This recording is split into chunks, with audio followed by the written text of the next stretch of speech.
Hello friends, welcome to my YouTube channel Rajveer education academy. आज हम पढ़ेंगे चैप्टर थर्ड प्रश्नावली 3.1 का प्रश्न पहले का पहला। तो हमारे पास प्रश्न है, कक्षा 10वीं के 10 विद्यार्थियों ने एक गणित की पहेली प्रतियोगिता में भाग लिया। यदि लड़कियों की संख्या लड़कों की संख्या से 4 अधिक हो तो प्रतियोगिता में भाग लिए लड़कों और लड़कियों की संख्या ज्ञात कीजिए। पुस्तक में यह प्रश्न अलेख विधि से हल करने को दिया गया है, लेकिन बोर्ड एग्जाम में अलेख विधि नहीं आती, इसलिए हम इसे बीजगणित विधि से हल करेंगे। और बीजगणित विधि में भी 3 विधियां होती है। पहली होती है प्रतिस्थापन विधि, दूसरी होती है विलोपन विधि और तीसरी होती है वज्र गुणन विधि। हम इसे प्रतिस्थापन विधि से हल करेंगे। तो हमें लड़कियों और लड़कों की संख्या ज्ञात करनी है और यह चैप्टर 2 चर वाले रैखिक समीकरण का है, इसलिए हमें लड़कियों की संख्या और लड़कों की संख्या मानना पड़ेगा। लड़कियों की संख्या हम x मानेंगे और लड़कों की संख्या y मानेंगे। तो हमारे पास पहली स्थिति है, तो सबसे पहले हल दिया है, माना कि लड़कियों की संख्या x व लड़कों की संख्या y है। तब प्रश्नानुसार अब हमारे पास प्रश्न में पहली कंडीशन है कि लड़कियों और लड़कों की संख्या 10 है, मतलब हमें कुल योग पता है, इसलिए हमारा पहला समीकरण बनेगा x प्लस वाई बराबर 10। इसे हम समीकरण 1 नाम दे देंगे, क्योंकि हमें उन लड़कियों और लड़कों के का कुल योग पता है 10, लेकिन संख्या कितनी ये नहीं पता, इसलिए हमने इसको x और y माना है। अब दूसरी कंडीशन है यहाँ पर कि लड़कियों की संख्या लड़कों की संख्या से 4 अधिक है। यहाँ पर शब्द अधिक आए, कम आए या अंतर आए, हमें हमेशा x में से y को माइनस करना है। मान लो कि यहाँ पर बोल दिया कि 4 अधिक है, तो लड़कियों की संख्या 4 अधिक है, तो आपको पता कैसे चलेगा? तो क्या करेंगे हम, 7 में से हमें पता है कि मान लिया कि लड़कियों की संख्या 7 है और लड़कों की संख्या 3 है, तो मैं 7 में से -3 कर दूंगा, तो मेरे पास लड़कियों की अधिक संख्या आ जाएगी 4। लेकिन अभी हमें पता नहीं है कि लड़कियों की संख्या क्या है, इसलिए हमने उसको x माना है और लड़कों की संख्या को y माना है। इसलिए हम यहाँ पर हमारे पास दूसरा समीकरण आ जाएगा x माइनस वाई बराबर 4। अब हमें इसे हल करना है। प्रतिस्थापन विधि से हल करने के लिए हमें समीकरण 3 बनाना पड़ेगा। इसे हम समीकरण 2 नाम दे देंगे। अब यहाँ पर ये चर की कंडीशन क्या होती है कि ये एक जैसे ही चर घट सकते हैं और जुड़ सकते हैं। तो हमें किसी एक समीकरण से एक x का मान बनाना पड़ेगा और उसे फिर हम समीकरण 1 या 2 में पुट करेंगे।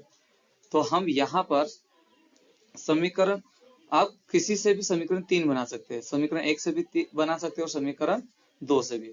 हम यहाँ पर समीकरण 2 से समीकरण 3 बनाएंगे, तो मेरे पास समीकरण 2 है x माइनस वाई बराबर 4।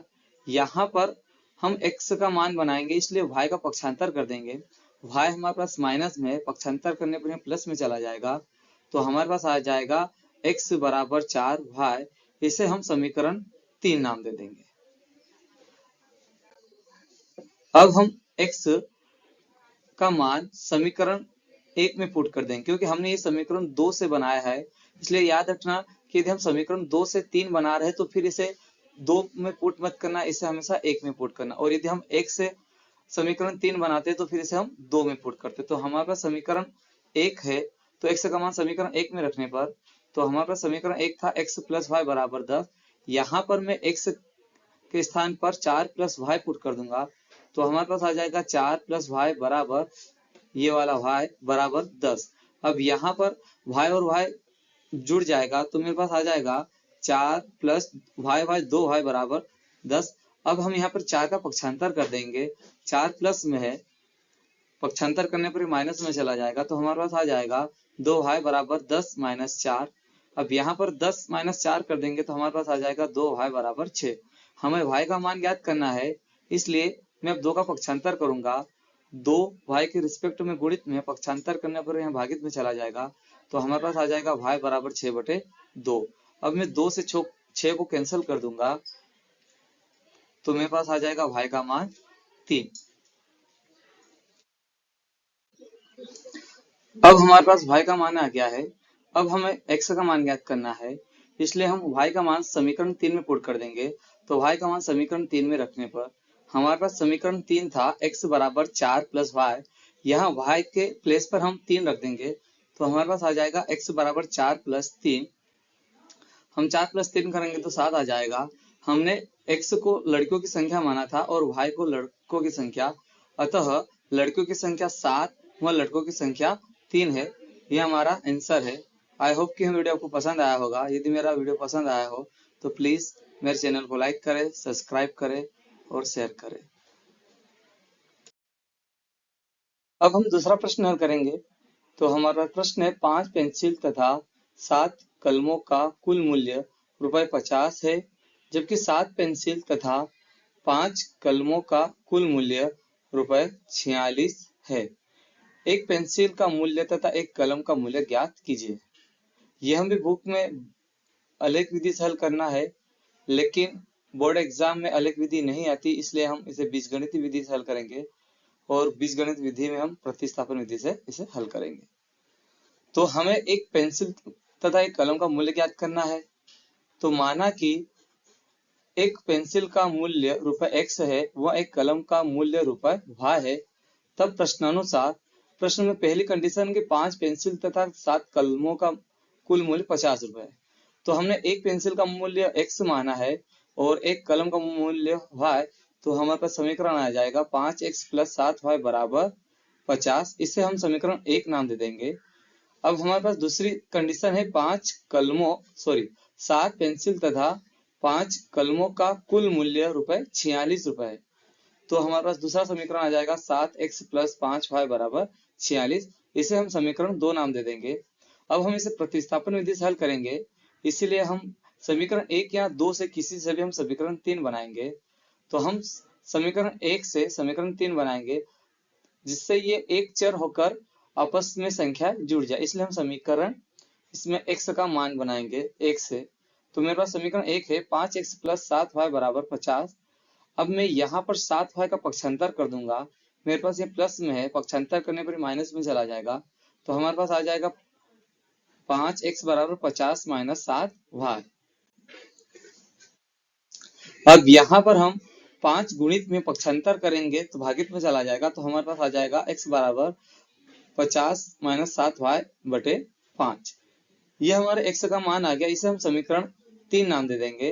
अब हमने यह समीकरण 1 से बनाया है, इसलिए हम यह x का मान समीकरण 2 में पुट करेंगे। तो x का मान समीकरण 2 में रखने पर तो हमारे पास समीकरण 2 है 7x + 5y = 46। हम यहाँ पर x के प्लेस पर ये वैल्यू पुट कर देंगे। तो मेरे पास आ जाएगा 7 गुणित x का मान है हमारे पास 50 - 7y / 5 प्लस 5y = 46। अब यहाँ पर हम ब्रैकेट ओपन करेंगे तो 7 और 50 का गुणा करेंगे तो 7 × 5 = 35 माइनस 7 × 7 = 49y / 5 प्लस में चल रहा है 5y = 46। अब यहाँ पर हम 5 का एलसीएम लेंगे तो ये एचजीटी संख्या आ जाएगी हमारे पास 350 माइनस 49 y, और हम इसका क्रॉस मल्टीप्लाई कर देंगे तो हो जाएगा 25 25y बटे में 5 रहेगा, एलसीएम हमने लिया था बराबर 46।